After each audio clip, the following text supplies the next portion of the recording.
Dear students, today I will explain the chapter Glimpses of the Past. This chapter is divided three parts A, B and C for video so that you could understand this explain easy going way.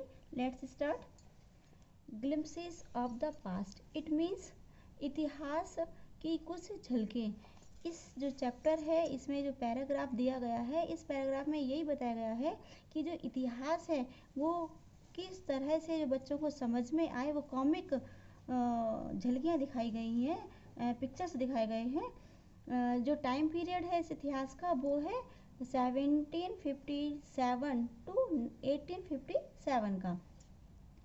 The martyrs, martyrs means शहीद।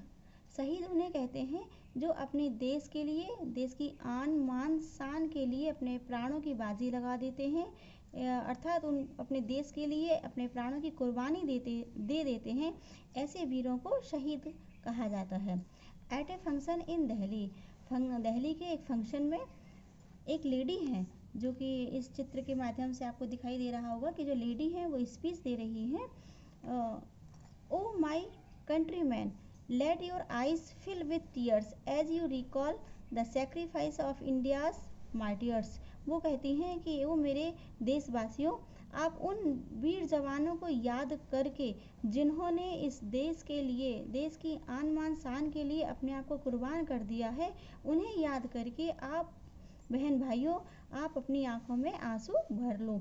आपने देखा होगा, सुना होगा, लता मंगेशकर जी का एक जो गीत था, ए मेरे वतन के लोगों जरा आँख में भर लो पानी, जो शहीद हुए हैं उनकी जरा याद करो कुर्बानी। तो उन्हीं शहीदों को याद करते हुए वो देशवासियों की आंखों में आंसू लाना देखना चाहती हैं।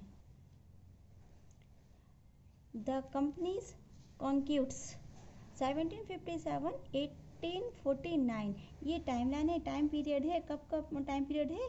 जब ब्रिटिश इंडिया कंपनी अपने भारत में आकर उन्होंने अपना शासन को स्थापित करने की कोशिश की थी, अपना राज्य स्थापित करने की कोशिश की थी। तो ये वही समय है। तो कहा गया है कि with its superior weapons the British East India company was extending its power in 18th century India.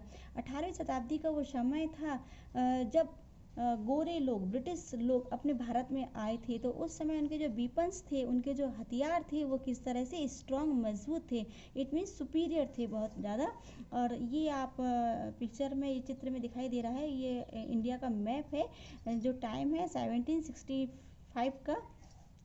इसमें जो येलो पोर्शन है वो आपको दिखाई दे रहा है कि जो बहुत अधिक है। इस समय जो शासन था किसका था? इंडियन प्रिंसेस का था, जो भारतीय राजकुमार थे उनका शासन था। और जो पिंक शेडेड दिखाई दे रहा है वो ब्रिटिश टेरिटरीज का शासन था उस समय।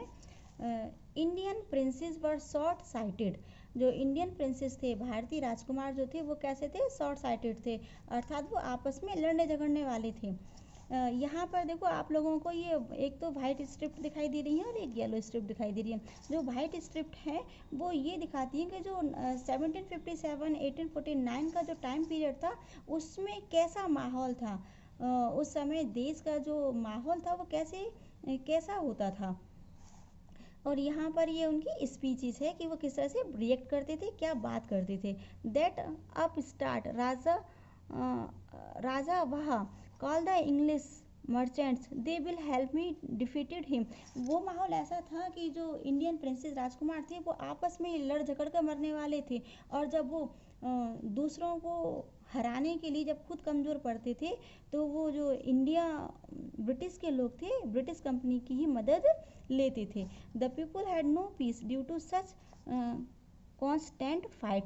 इस तरह की लगातार लड़ाई के कारण जो वहाँ के लोग थे वो शांतिमय नहीं थे।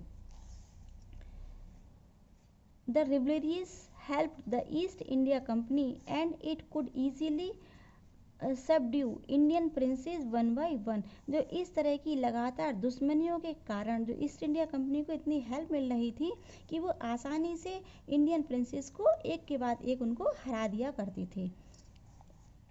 A far seeing ruler like the brave Tipu of Mysore for the British till he died fighting.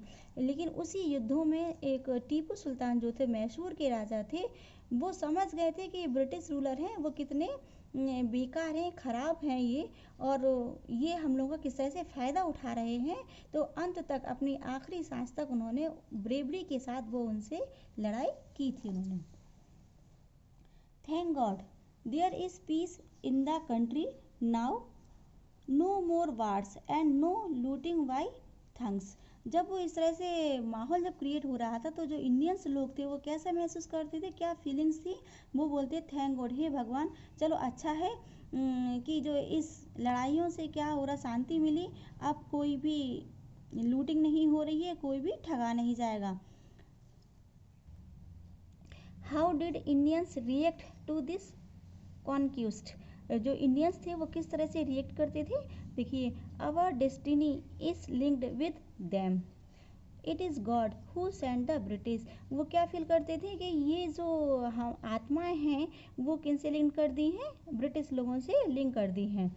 It is God who send this British, ये भगवान ही हैं जिन्होंने ब्रिटिश लोगों को भेज दिया है।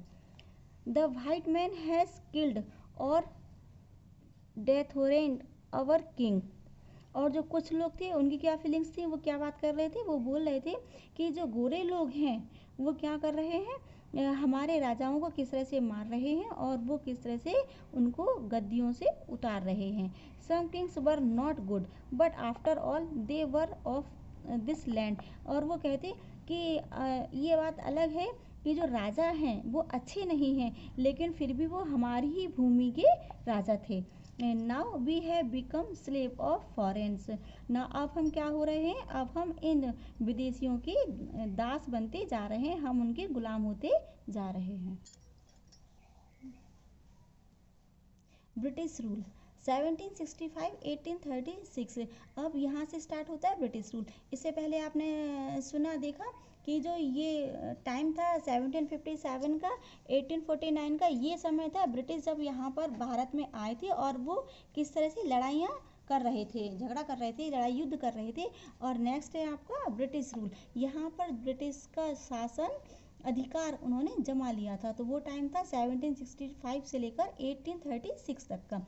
Religious leaders praised ideas like untouchability and child marriage. जो रिलीजियस लीडर्स थे, यानी धार्मिक जो लीडर्स थे, नेता लोग थे, जैसे कि मौलवी, पंडित, ब्राह्मण जो पंडित होते हैं, मौलवी, और जो क्रिश्चियंस होते हैं, उनके जो पादरी लोग होते हैं, वो क्या लोगों को शिक्षा दे रहे थे कि anyone who cross the seas loss his religion. वो एक तो ध्यान दे रहे थे अनटचेबिलिटी पर, और दूसरा कि बाल विवाह पर, छुआछूत पर और बाल विवाह पर ज़्यादा ध्यान उनका फोकस था। वो लोगों को ये पाठ पढ़ा रहे थे, यदि कोई समुद्र को पार करता है तो वो अपने धर्म को खो देता है।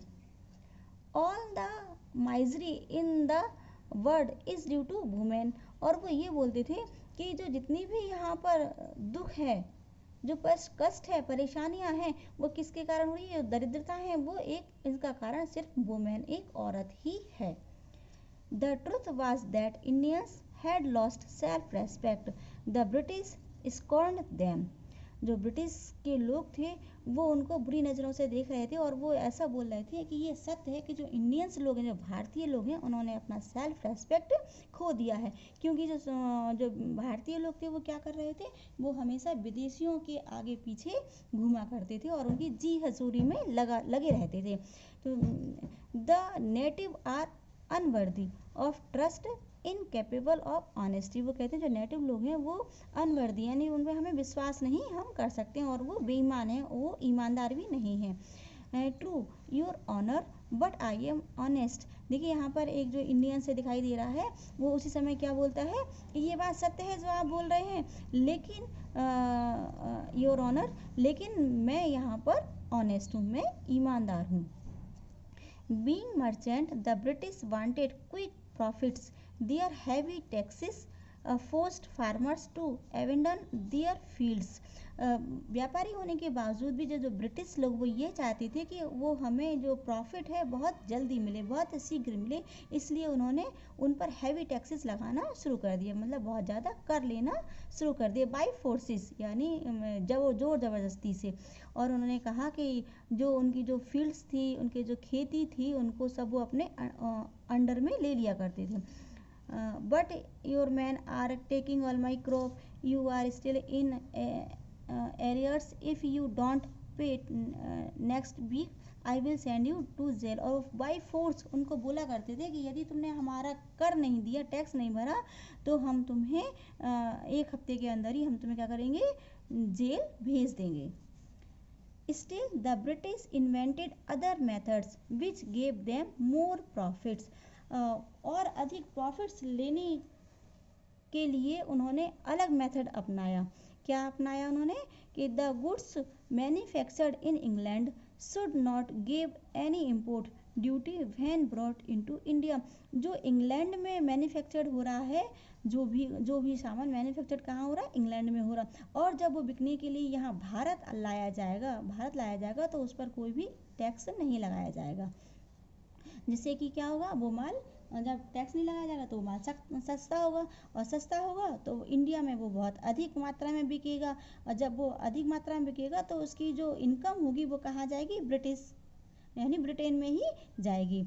तो इस तरह से उन्होंने एक अलग मेथड अपनाया कि जिससे उन्हें अधिक से अधिक प्रॉफिट मिल सके। A good idea. The East India Company's loss begin to cripple Indian industries. और लेकिन जो उन्होंने क्या अपनाया कि जो इंडियंस थे, इंडियन का सामान के ऊपर उन्होंने इनकम टैक्स लगाना शुरू कर दिया, जिससे कि उनका सामान महंगा हुआ, और महंगे कारण उनका माल बिकता नहीं था, जिससे कि जो इंडियंस जो थे, व्यापारी जो थे, वो सारे बेकार हो गए।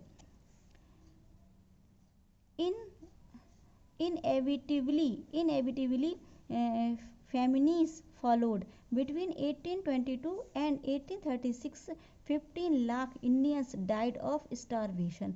इसके कारण क्या हुआ, जब वो सारे बेकार हो गए, उनका बिजनेस व्यापार सारा खराब, आर्टिस्ट लोग जो थे वो सारे बेकार हो गए, तो वह समय था 1822 एंड 1836 का समय, जहाँ पर 15 लाख इंडियंस भूख से ख़त्म हो गए, भूख से उनकी मौत हो गई, क्योंकि वहाँ पर सभी जगह भूखमरी फैल गई थी। तो this is the first part is complete, and next part be आपका नेक्स्ट वीडियो में आप देखेंगे। Have you nice day, thank you.